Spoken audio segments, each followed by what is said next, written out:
welcome to a quick tutorial all about some people's nemesis. It's definitely mine, downward facing dog.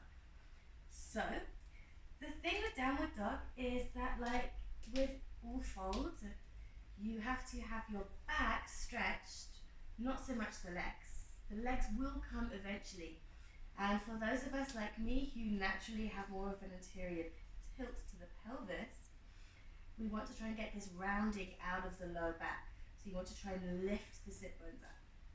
Let's start, me putting my microphone properly.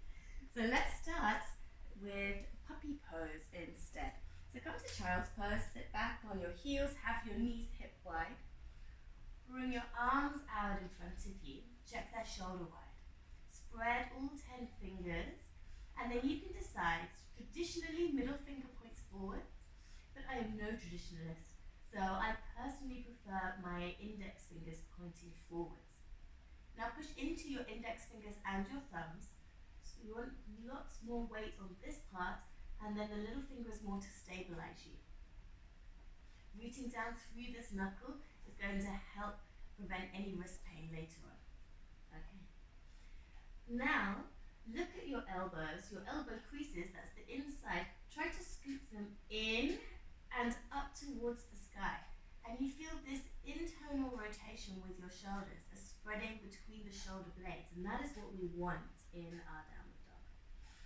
Okay, let's come onto the knees.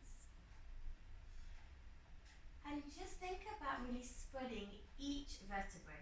So as you breathe in, can you lengthen your tailbone a little further back? Doesn't look like anything changes. Breathe out there. Now push your hands into the floor, breathe in. Feel the space between the shoulders, lift and spread, protraction. And then pull your elbows in towards each other, internal rotation. Now you notice probably that your index knuckle is popping up, so push that in. Oh, yes. All right, and then let's tuck our toes, bring our hips all the way back to our heels. And then wiggle about a bit until your back is as straight as you can make it. I have long arms, a short body, and long legs, so I don't really fit the mold. I have to wiggle a bit. Now keep your ears in line with your arms, internal rotation, push into your index finger knuckle, and as you breathe out, lift your sit bones up to the sky. Yes. Okay, so depending on your flexibility, it might be that you're collapsing your chest through and your head can always be on the floor. So we want a flat back.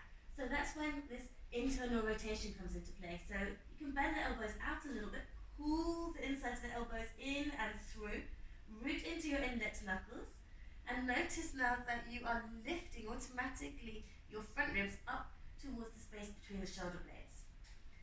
Now if your knees are not bent, bend them a lot, and then tilt your tailbone more up to the sky.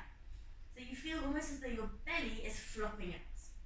Now pull the belly in, and start to straighten the legs to the best of your ability. So for me, when I first do one, the best of my ability is definitely not straight legs. Look at your feet, just to check they are hip wide, and then also to check that your feet are parallel to each other, so you cannot see the heels on the insides or on the outsides. Bending those knees a little bit more, tilt the tailbone up, push into your hands, internal rotation of those shoulders. Pull the front body up towards the spine, and then try and lift the back side of the body up towards the sky a little more.